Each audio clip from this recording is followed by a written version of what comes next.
Саламатсыздарбы, құрметті оқушылар. Саламатсыздарбы, құрметті ұстаздар, әріптестер. Бүгінгі біздің сабағымызға қош келдіңіздер. Қонақ болып келіп отырғаныңызға сіздерге де сәттілік тілеймін. Сабақты бастамас бұрын өзіңізге көңіл-күй сұраулар, иә? Жақсы сабақ өтуіне ықпал ету үшін. Сіздердің алдарыңызда мынандай смайликтер тұрады. Яғни бұл жерде өздеріңіз қалаған смайликтер таңдайсыз. Мысалы, менің жақсы смайлик таңдаймын. Бүгінгі көңіл-күйім өте тамаша. Ал сіздер оқушылар өз көңіл-күйлеріңізбен бөлісіңіздер. Көңіл-күйлеріңіз қандай? Смайликтерді қандай қойыңыздар? Анау бек сіздің көңіл-күйіңіз. Барлығында сіздерде орташа, жақсы, жарайды. Неше бүгінгі сабаққа сәттілік. Жаңа сабақты бастамас бұрын оқушылар, иә? Өткен сабаққа шолу жасайық, өткен сабақты беттейік. Өткен сабақта біз қандай тақырыпты өттік?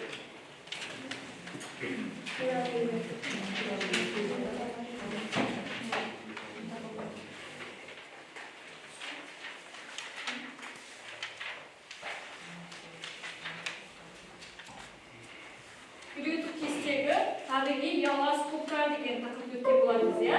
Енді қазір сол тақырыпты бекіту мақсатында WordPro бағдарламасында сәйкестендіру деген тапсырманы орындайық, иә? Бұл жерде бұл тапсырманың ережесін түсіндіріп кейін оқушылар мұқият тыңдаймыз. Бұл жерде сіздерге қазір ашайын. Сәйкестендіру, яғни 3 колонка беріледі, басталғанда ашылады, сілтілік металдар, инерттік газдар және галоген. Яғни сәйкестігін табу керек. Оқушылар тапсырманы шарты былай. Қол көтереміз және де тақтаға шығып белгілейміз. Шуламаймыз осыны. Ал бастайық. Сілтілік металдарға, яғни мынау ұяшықтарда әкеліп, қайсы сәйкес келеді, соны естейсіздер, орнықтырасыздар ұяшықтарды.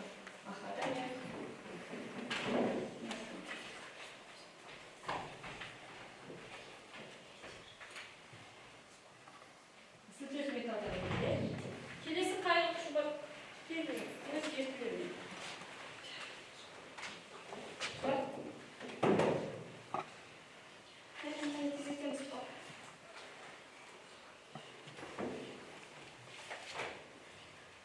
Жоғарғыға дейін тасқысейді. Екі оғып келетін оқ қайсы жатады? Сілтілік бар, галоген ба, инертші газ ба? Аха, шауыздар.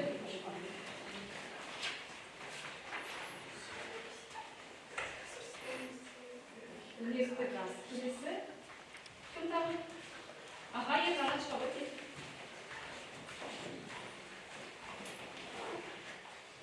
Сылақты сен қалашын өте.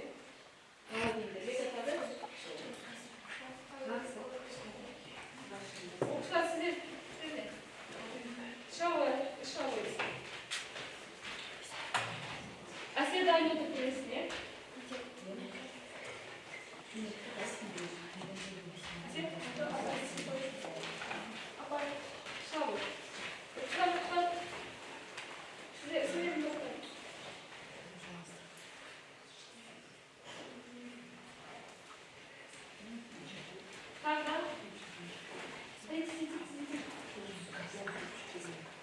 Жетінші А топша элементтеріне кімде жатады бізде? Галогендер. Кім айтты? Кім шығады? Так, осы оқушылық па? Сіздер. Жетінші А топша элементтер, ол қандай элементтер?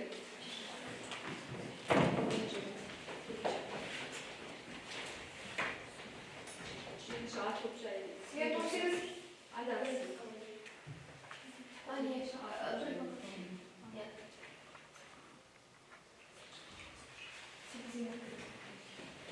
Келесі?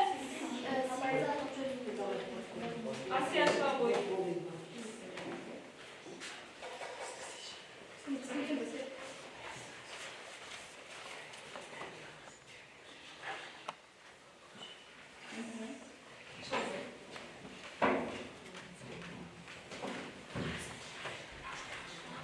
Шуар керосин астында не сақтайтын едік? Қандай элементтер сақтаймыз? Қандай элементтер сақтаймыз? керосин астында қараңғы бөлмеде сақтайтын жерлерде олар сіртіні кім айтып отыр? Қайтешін кемейтесіз? Қалғандарыңыз яшау.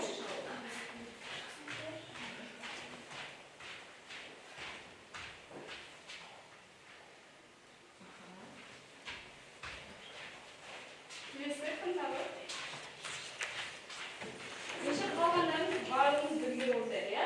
Екі атымнан тұратын заттар түзетін ол қайсы топ деп ойлайсыз? Екі атымнан. Мария болатын деп жазамыз, иә? Газ олар. Жақсы, қазір тексеретін боламыз.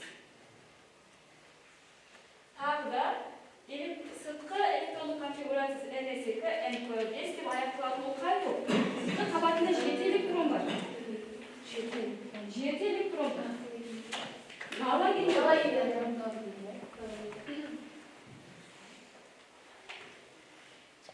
аха, керосин астында не кімге сақтайтын едік? Металдарды. Қазір тексереміз жауаптарды.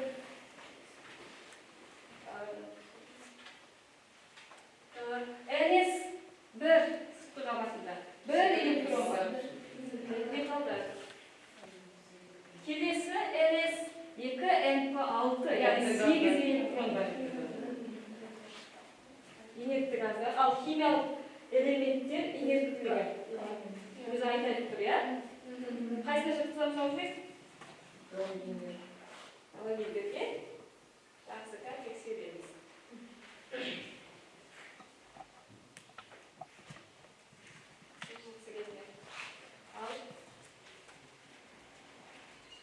Қай жерден қателіктік? Және де оқушылар, топ басшыларымызды қазір сайлап аламыз. Бағалау парақтар ауыздарында таратылған. Жақсы, өткен сабаққа шолу жасасақ, жаңа сабақты бастамасы бұрын оқушылар топқа бөлініп алады, иә? 3 топқа бөлініп алады. Флиппити.нет деген платформада сіздердің есімдеріңіз жазылып тұр. Қазір мен сіздерді 3 топқа бөлетін боламын. Әр оқушы өзінің атын қай топтан бөледі, сол топқа орналасады. Жақсы ма?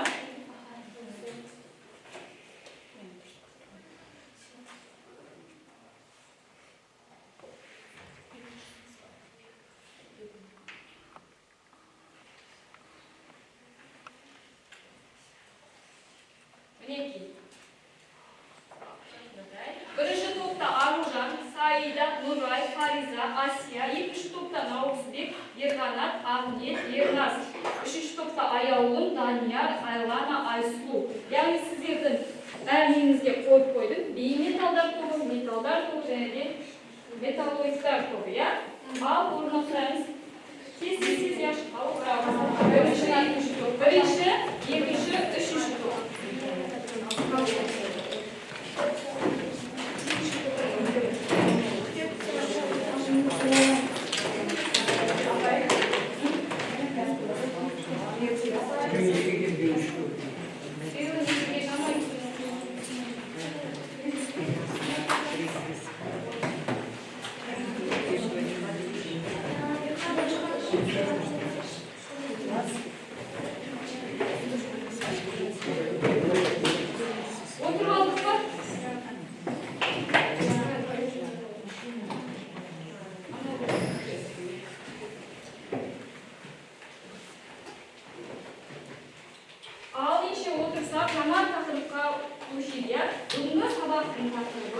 Металдар және бейметалдар.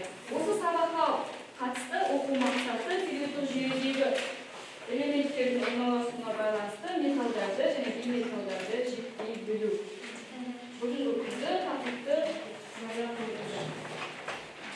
Енді оқушылар, сіздер топ басшыларын сайлап алыңыздар. Яғни әр командада бір топ басшысы болу керек. Және де сіздерде бағалау парағы бар. Топ басшысының атын жазасыздар, және де өзара бір-біріңізді не істейсіздер бағалай отырасыздар. Жасыма сіздер сайлап аламыз. Сіздерде де дәл солай топ басшысын сайлап аламыз. Және де бағалау парағының артында топ басшының есімі жазылады.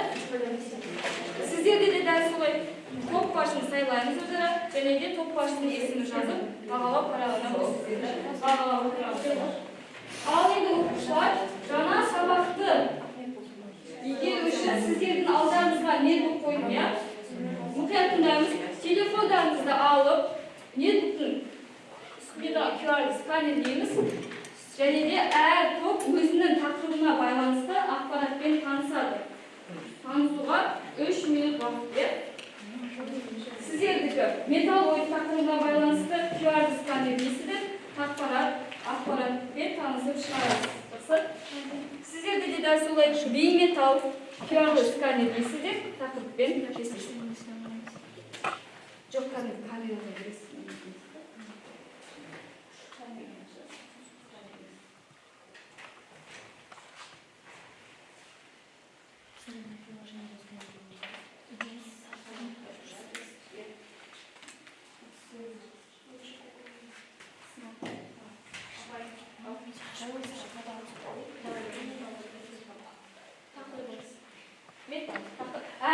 Әр топ өз тақырыбына байланысты бейметалдар туралы ақпаратпен танысады. Металлоидтар деген тақырыппен танысамыз. Камерамен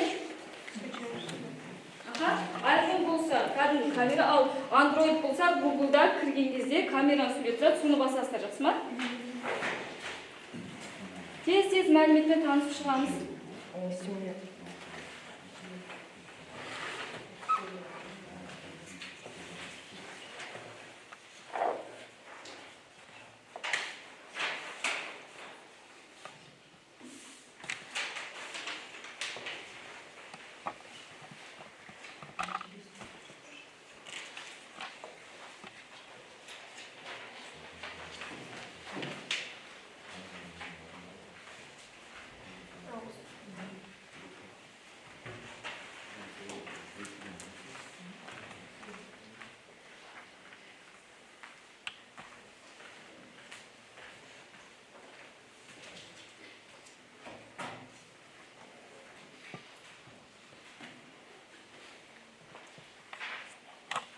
Asıltaydım, okuyunuz.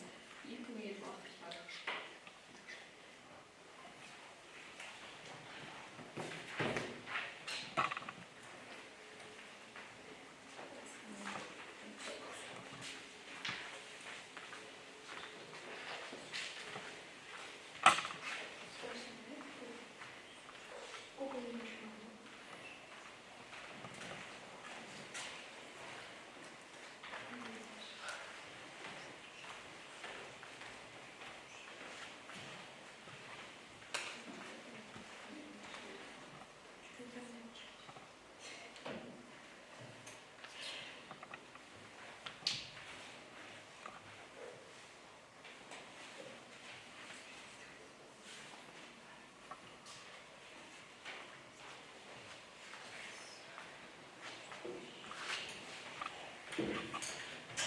Okuşlar bölmeye de vakit kaldı.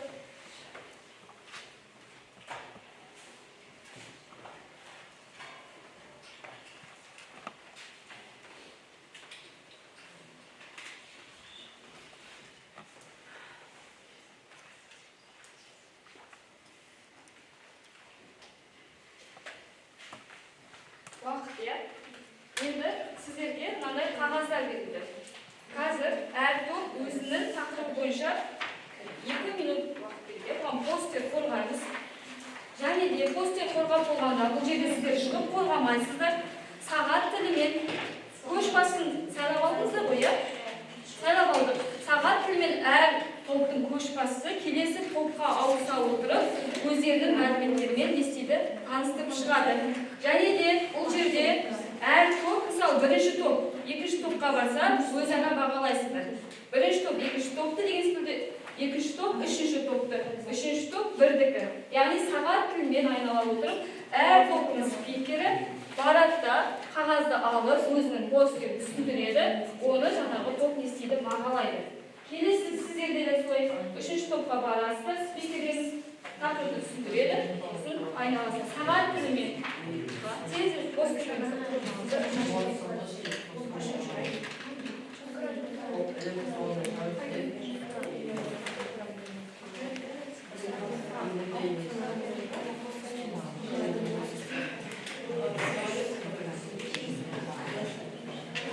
Яғни оқушылар, сіздердің әр топқа мынандай сағат қойып қойдым. Бұл бола сағат деп аталады. Осы бола сағатты топ басшысы сканер дегенде сіздерге бір сұрақ шығады. Топқа байланысты. Сол сұраққа сіздер жауап берсеңіздер болады. Осы нені сканер дейсіздер. Жақсылап QR-ды. Барлығыңызда бірге сканерді көрсеңіздер де болады, жеке-жеке сканерді көрсеңіздер болады. Негізі толық жұмыс болғаны бірігіп істеңіздер. Бола сағат сканер дейміз, сонда сіздерге әр топқа байланысты тапсырма шығады. Бола сағатымызды қайталайық. Бірінші боласын. Соны сканерде бойынша сөйлесіздерде шығады.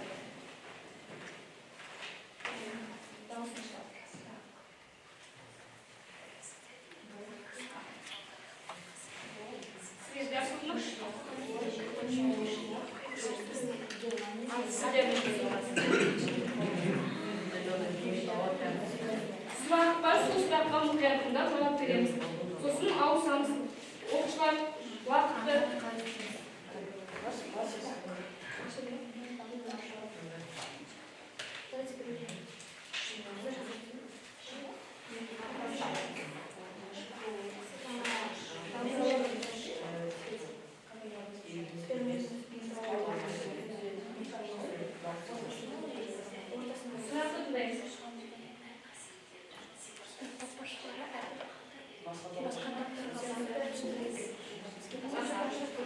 Sizlerle araştırma sanatlarınız okuşlar bu cüzde körden alçak alıp getirdik olmayı sanat ve balans.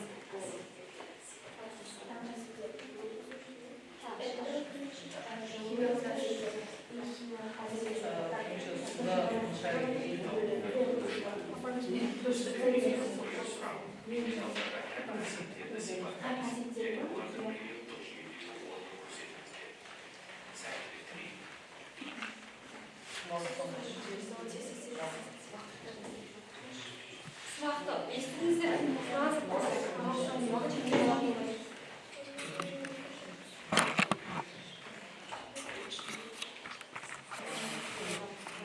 Жаңағы ақпаратты пайдалана отырып оқыдыңыздар ғой мәлімет. Соны қағазбекке түзбейсіз. Және де сұраққа жауап сонда сіздерде шығады.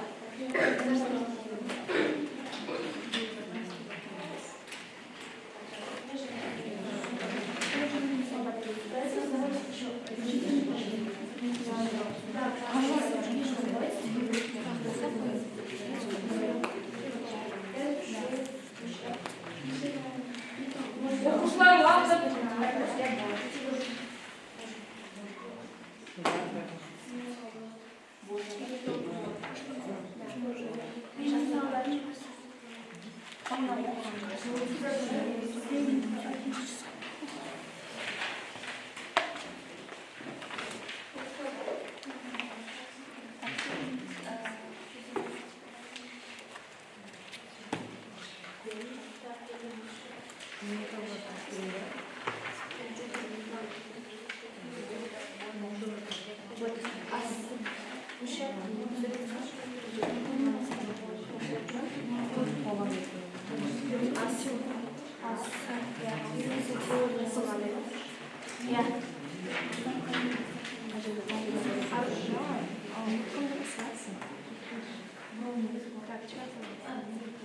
Уақыт болды. Ал спикерлерді сайладық қой. Сағат тілімен.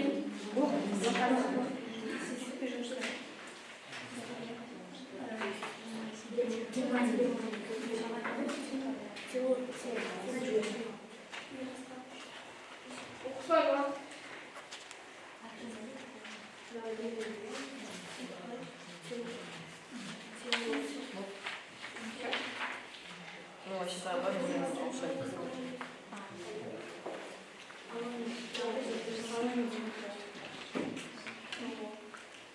Дайынсыздар ма?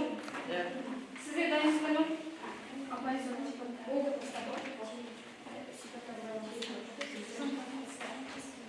Сіздер дайынсыздар ма?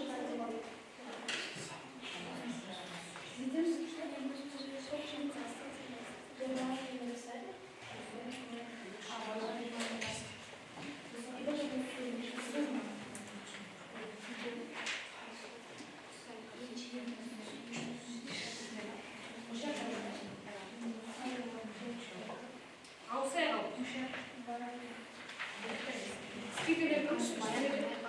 Kim topaştı? Sanat bilmem. Size de kim topaştı? Size de topaştı. Bir topu. Kalsemaz. Alsanız. Siz bir şey oluyor. Arkadaşlar. Sanat bilmem.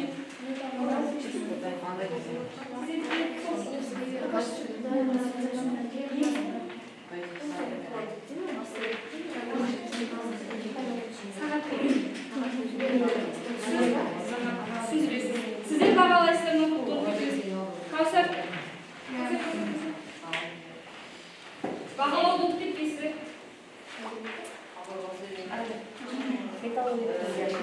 Bize onun kaseti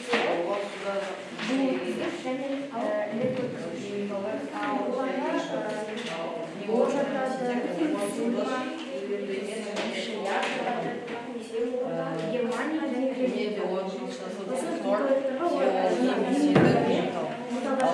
еншенді бұл сүтек. Сосын оның да шкиі бар. Яғни қатты сүйек біраз.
Енді қазір әр оқушы өзіне ұялы телефон алады. Бұл жерде группа бар ғой, иә? Сол группаға мен ссылка жібердім, тезисіне ссылкаға өтті. Яғни қалай меңгере алдыңыздар, соны не істейміз, тексеретін боламыз. Кіреміз. Мына жерге бір оқушы келіп, мына жерден орындаса болады. Кім келгісі келеді? Аты жөндеріңізді жазамыз, ссылкаға өтіп бар. Группада ашық деген группа бар, иә? Сол жерге кіресіздер. Квезис деген ссылка өтесіздер сілтемеге. Аты жөндеріңізді жазасыздар, мына жерге ең деп тұрған жерге. Әр оқушы өзінің аты жөнін жазсын. Және мына жерден кім ойнағысы келеді? Қай оқушы тақтадан көргісі келеді?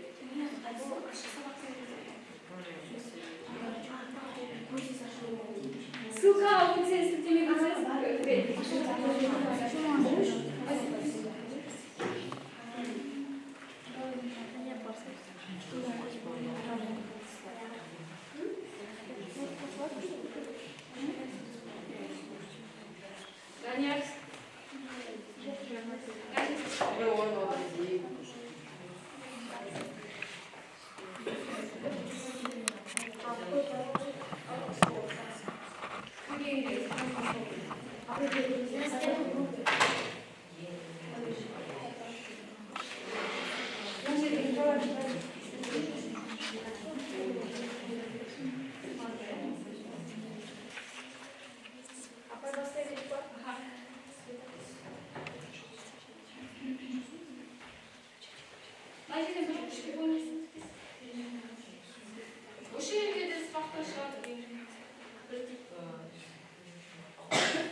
Жақсы оқушылар тез аяқтап болсаңыз, келесі сөзге Инардан мұғалімі қайрат беремін.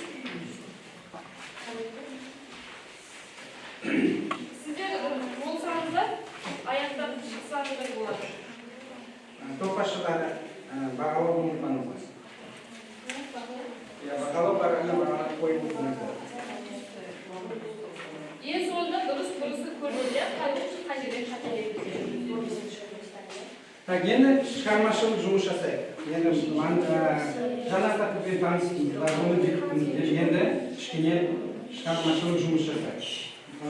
Әр топтан екі баладан келеді. Бұл ойын мағынасы. Айтпай элементті көрсету қажет. Бейнес, мысалы, элемент жазылады, оны көрсету керек, айтпай. Әр топтан екі баладан келеді. Екі баладан. Тез-тез болыңыздар.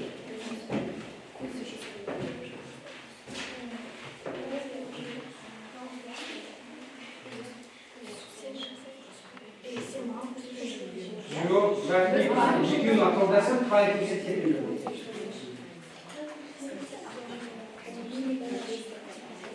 Қалғандары жаңа көрсетіп жатқан элементті табу керек, содан кейін айту керек. Бұл металл ма, деп бейметалл ма?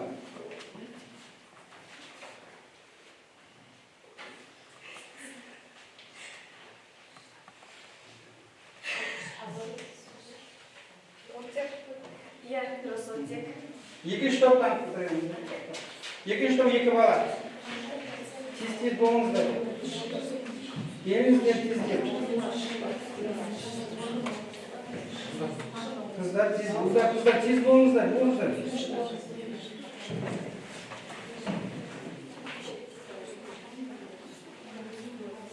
Ол бейнесін таңғасын көрсеткен. Қалай жазбады? Жоқ, олай емес. Таңғасы қалай жазады? Сол денемен көрсетсе оны. Аяқ қолды қолданды. Ойлан. Екеуі ақылдасыңдар? Ақылдасыңдар екеуін. Екеуін бірігіп көрсетіңдер деп айтып.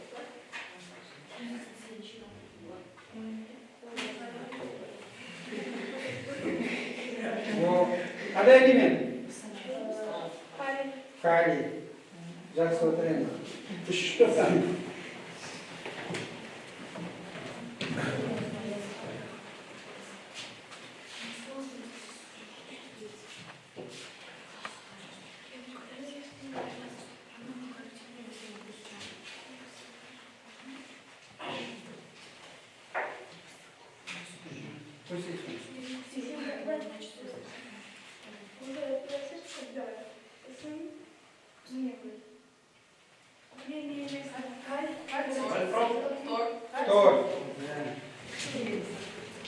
Так, екі бала, тағы бір көп жасайық, тездетіңіздер.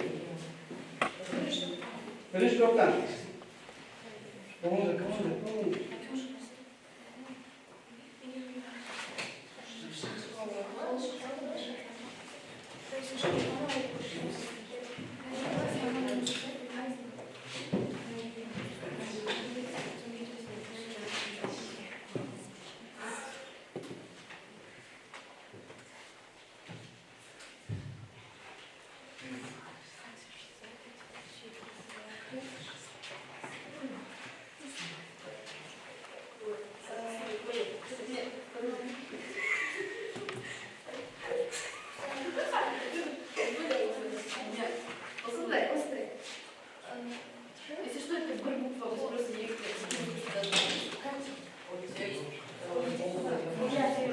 Көміртек. Келесі. Тез-тез болыңдар. Басқа балалар шықсын.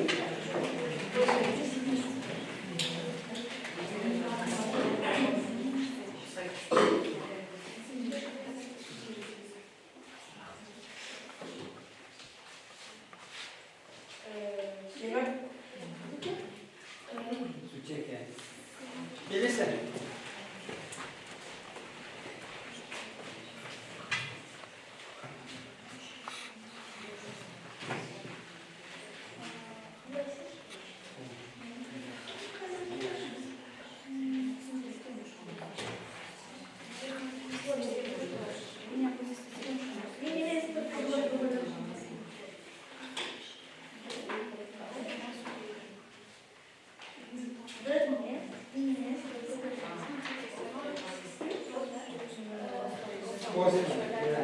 Так, тобашылар бағалауды ұмытпаңыздар. Келесі ойын артығында.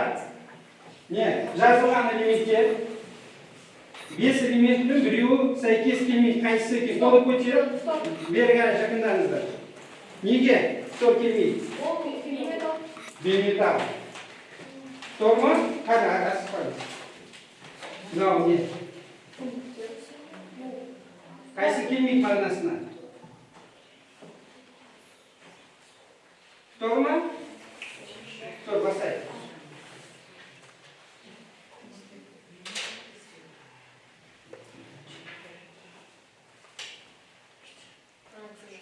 Темір, неге темір болды? Неге темір болды? Жоқ, мынала төртеуі не болып тұр? Төртеуі бейметалл. Келесі. Қараңыздар, бұл жерде металдар мен бейметалдар. Яғни төртеуі бір. Неге жатар басқа екен? Біреуі артық, қайсы артық? Келіңіздер.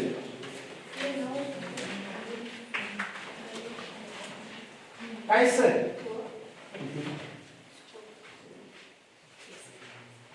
Келесі. Тобашылар бағалауды қойып отырыңыздар. Келесі тез етіңіздер.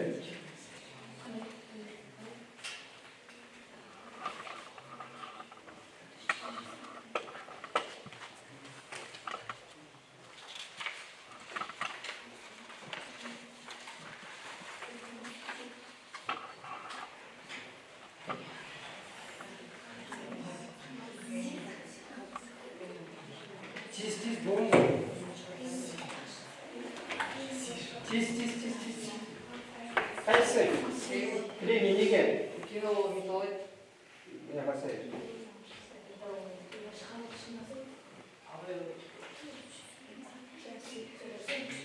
Келесі.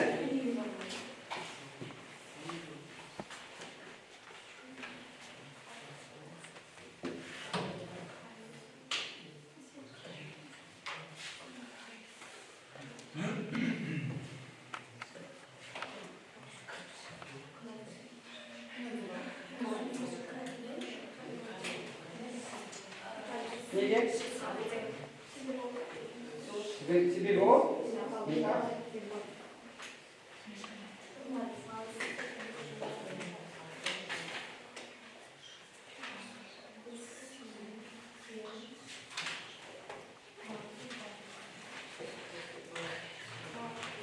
Қайсы? Темір? Басқа не?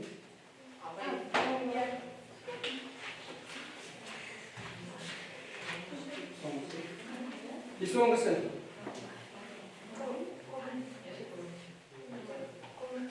Келіңіздер.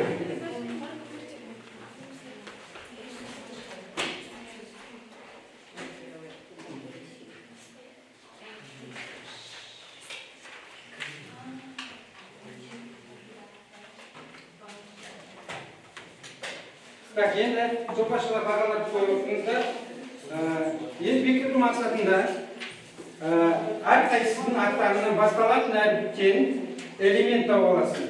Қосар бетін ашамыз, бірінші қосар бетін элемент тауып аласыз. Яғни аттарыңыз қандай әріптен басталады, сол әріптен басталатын элемент тауып аласыздар, оны жіктейсіз. Металл немесе бейметалл. Бірінші өздерінің аттарын айтасыз, содан кейін элемент. Айтасыз. Қалғандары тез етіңіздер. Кім болды, сразу тұрып айтасыз.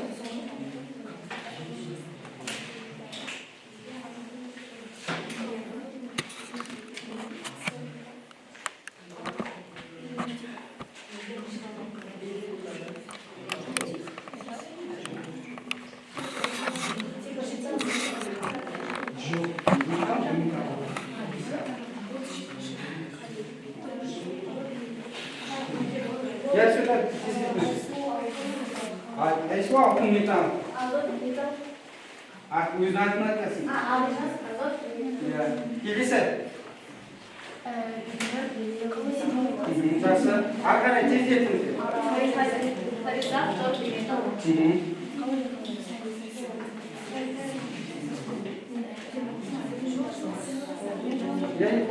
Айта беріңіздер. Кім дайын айтып тұра беріңіздер.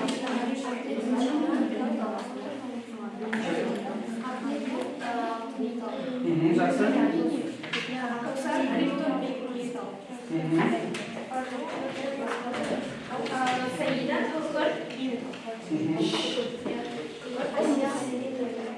Металл, я.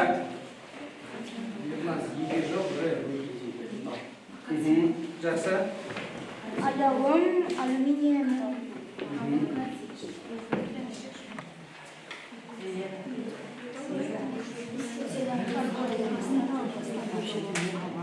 Так, давайте здесь. Биометалл.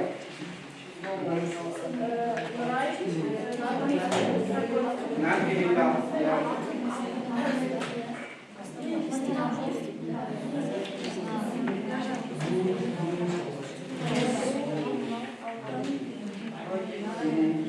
Жақсы. Енді топаша бағаланып отырмыздар. Енді бірінші жеке жұмыс сосын жұқтық, содан кейін соқтық.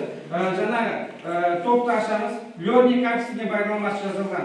Біріншісін бірінші топ алады, екіншісін екінші топ алады, және үшінші топ алады. Ол жерде 5 металды тауып алу керек. Не ссылкасын ашамыз. Бірінші топ біріншісін, екінші топ екіншісін, және үшінші топ үшінші ссылканы. Жаңа топ ішіне бар ол.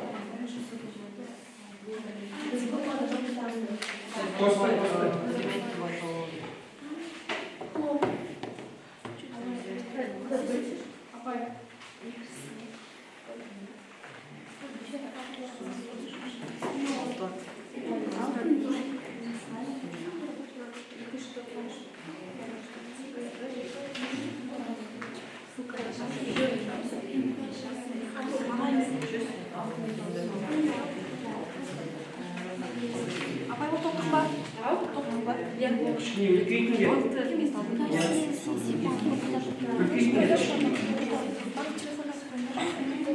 Қай топ жеке тауып аламыз жүкпен, содан кейін шоқпен. Қай топ 5 элементі тауып алады.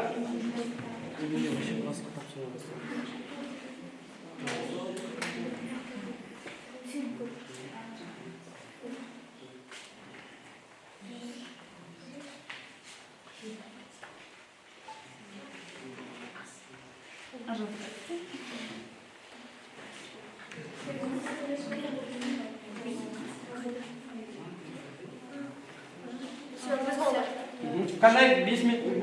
Хлор, барий, натрий, неон, кремний. Жақсы. Яғни олар бесеуі де жасыл түспен бояуға тиіс. Болдыңыздар ма? Бесеуі? Жасыл ма бесеуі де? Екінші топ тездетіңіздер.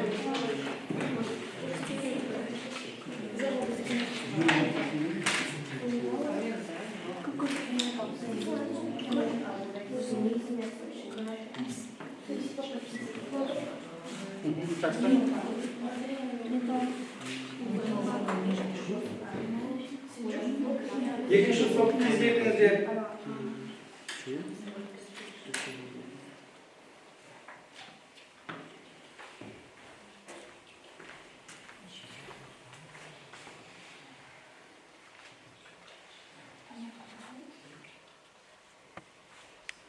Так, бұл тапсырма енді екінші топқа үйге қалсын, себебі үлгермей.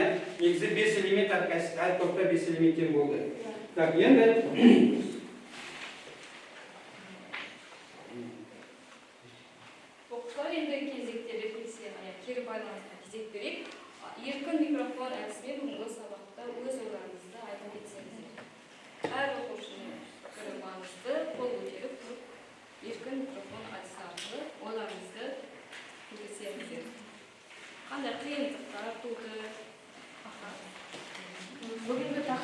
өте қатты ұнады.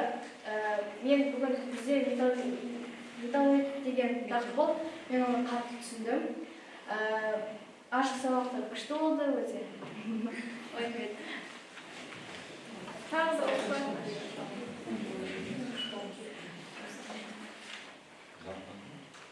Қалғандарыңыз сіз іздедіңіздер. Әр ұлттың ойы бізге құнды, өз ойларыңызды білдірсеңіздер. Бұл жерде қиындық болғанша, бұл жерде сұрақ бар шығар. Не? Сұрақты қиындық болған жоқ. Тақырып қиын болған жоқ.